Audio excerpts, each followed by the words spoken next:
De 3 oitavos anos, vamos falar sobre o liberalismo econômico e sobre os déspotas esclarecidos, tá? Na aula passada, na nossa atividade 2, nós começamos a falar sobre os fisiocratas.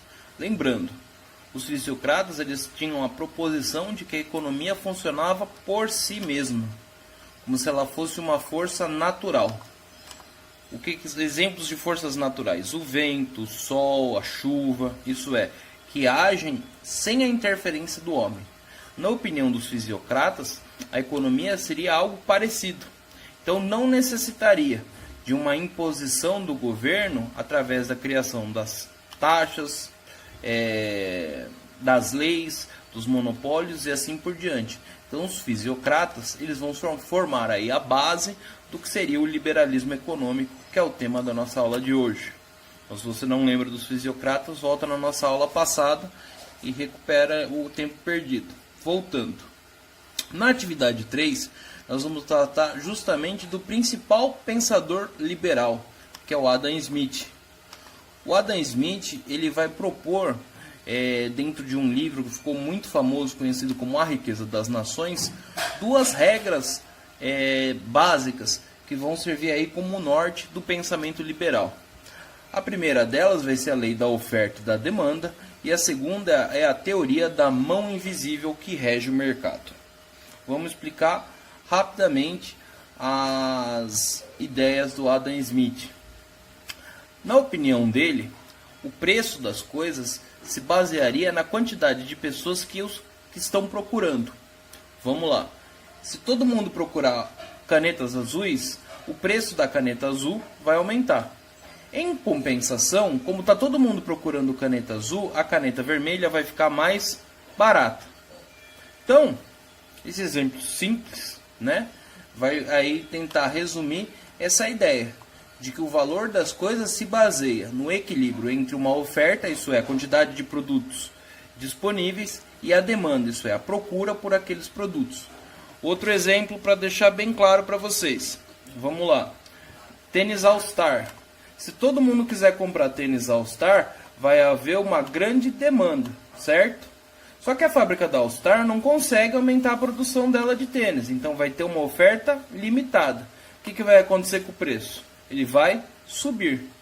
Ao mesmo tempo, o tênis da Nike vai ter uma grande oferta porque ninguém vai estar comprando. Está todo mundo querendo comprar All Star. Tendo uma oferta igual, mas uma demanda menor, o preço do tênis da Nike tende a cair. Então, essa daí é a primeira das leis propostas por Adam Smith no seu livro A Riqueza das Nações, a lei da oferta e da demanda. A segunda lei, e aí essa aqui é mais complicadinha de vocês compreenderem, então presta bem atenção, é a teoria da mão invisível do mercado.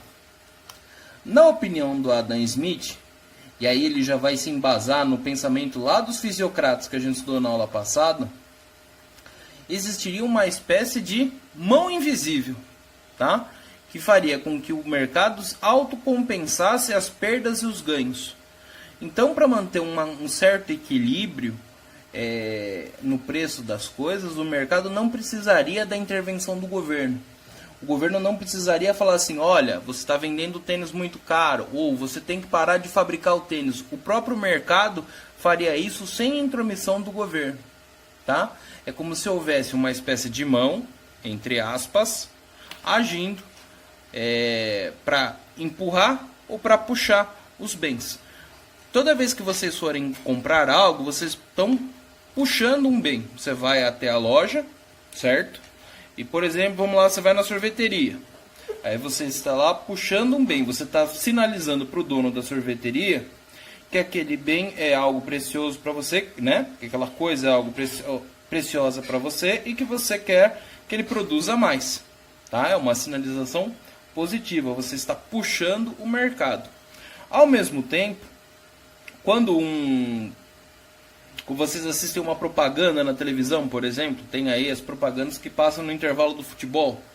Ele tem lá Banco do Brasil, Itaú e assim por diante. O que o mercado está fazendo? Ele está tentando te empurrar um produto, tá? Então, na cabeça do Adam Smith, não haveria necessidade do governo se intrometer nessas relações. Logo, o próprio mercado faria isso por si próprio, certo? Então, as duas leis básicas de Adam Smith, a lei da oferta e da demanda, que regularia os preços, e a teoria da mão invisível, que regularia todo o mercado de uma forma aí global. Mesmo nos dias de hoje, tem vários economistas que defendem as ideias do Adam Smith. E vocês vão ver que no próprio Brasil a gente tem um exemplo disso.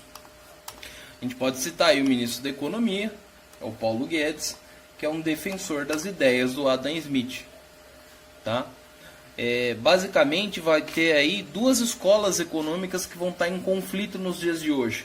Você tem aí os liberais, que defendem a não intervenção do governo na economia, e você vai ter os keynesianos, que defendem uma interferência parcial do governo na economia. Vocês vão ver isso no nono ano de vocês, quando entrarem a questão da crise de 29.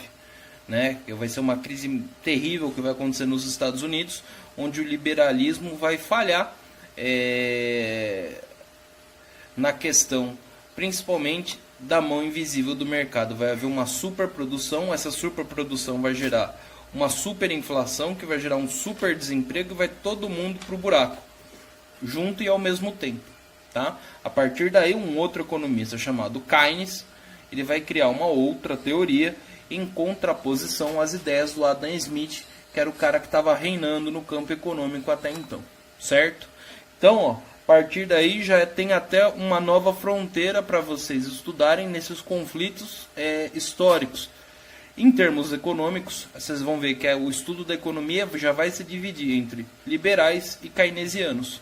O Brasil, por exemplo, por muitos e muitos anos, principalmente no período aí do governo militar, optou pelo modelo keynesiano de investimento. Mais recentemente, o liberalismo tem entrado em moda. Vocês podem perceber aí pelas próprias narrativas do governo quando vocês assistem o jornal. Além disso, o segundo tema da nossa aula de hoje são os déspotas esclarecidos. E eles levam esse nome até uma contraposição, né? Uma ideia contraditória, porque o cara, quando é um déspota, é só ele que manda. E o esclarecimento já pressupõe a ideia de que você aceita opiniões contrárias à sua. Os déspotas esclarecidos, eles vão ser alguns reis, né, príncipes ou mesmo imperadores europeus, que eles vão adotar algumas das ideias iluministas, tá? Entre elas, a ideia aí do livre mercado. Mas eles vão fazer isso sem abrir mão do absolutismo, sem abrir mão do governo onde eles têm a palavra final. Vão ser exemplos aí de déspotas esclarecidos: Catarina da Rússia, Frederico da Prússia e o próprio Dom Pedro II no Brasil. Na opinião desses reis e imperadores, o rei, né, o monarca, ele é o primeiro funcionário público do Estado. A função do rei é levar o governo a um novo nível, levar as pessoas a um estágio melhor de desenvolvimento, onde elas vão estar mais felizes, mais ricas, mais inteligentes e assim por diante. Tá? Então, o despotismo esclarecido é uma forma de governo que vai misturar as ideias do absolutismo, onde a palavra final é sempre do rei, tá? Mas com algumas ideias do iluminismo. E entre essas ideias do iluminismo, a gente pode voltar lá na nossa aula 2 e lembrar principalmente do John Locke, da ideia do direito à vida, direito à liberdade de expressão e da posse dos bens materiais, e também aí dos fisiocratas e dos liberais, tá? Tem inclusive uma frase do Frederico, que da Prússia, que é a atual Alemanha, que diz mais ou menos o seguinte: que para ele não importava o que os súditos dissessem, contanto que eles obedecessem. Então ele está respeitando aqui o direito proposto por John Locke, que é o da liberdade de expressão. Está respeitando o direito à vida, porque ele não está mandando matar quem discorda dele. Está respeitando a posse dos bens materiais, porque ele não está confiscando a casa de quem não concorda com ele. Entretanto, ele exige que seja obedecido no fim das contas, tá? Então, um exemplo aí de despotismo esclarecido, nu e cru. Aqui a gente tem uma árvore de conhecimento sobre o liberalismo. Vocês vão ver aí que tem as origens, os pensadores. Eu quero que vocês prestem bem atenção nisso aqui, porque vai cair na prova de vocês, tá? Aliás, essas duas árvores, tanto da aula 3 quanto da aula 2. E aí as nossas atividades da aula de hoje. Eu quero que com as palavras de vocês, vocês citem quais eram e quais as principais ideias de Adam Smith. Quais eram tá bem fácil, é só ler aqui. Mas eu quero que vocês expliquem com as palavras de vocês o que vocês entenderam. Eu quero que vocês discutam com seus pais e com seus colegas, se for possível, qual a opinião deles sobre o liberalismo econômico. E se o governo deve ou não intervir na economia. Qual é a opinião deles e a sua, no caso. Aqui na questão 3, se você ler o texto, você vai responder com facilidade. Você vai responder qual é o nome do ministro da Economia do Brasil. Eu acabei de citar o nome dele. Aqui na questão 4, eu quero que vocês elaborem 2 histórias em quadrinhos, tá? Explicando o que vocês entenderam sobre a ideia da oferta e demanda e o que você entendeu sobre a teoria da mão invisível do mercado. Podem aí ser 6 quadrinhos para cada uma das teorias do Adam Smith. Aqui na questão 5, eu quero que vocês pesquisem quais países adotaram as ideias do Adam Smith. E por último, aqui na questão 6, eu quero que vocês elaborem uma pesquisa sobre o despotismo esclarecido. Vocês vão apontar as suas principais características, os seus pontos positivos e os seus pontos negativos, tá? Na próxima aula a gente já vai começar a tratar das revoluções que surgiram a partir do Iluminismo.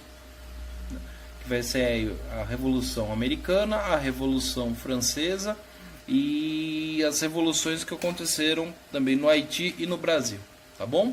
Então é isso essa semana, tem muitas pesquisas aí para vocês fazerem. Boa sorte!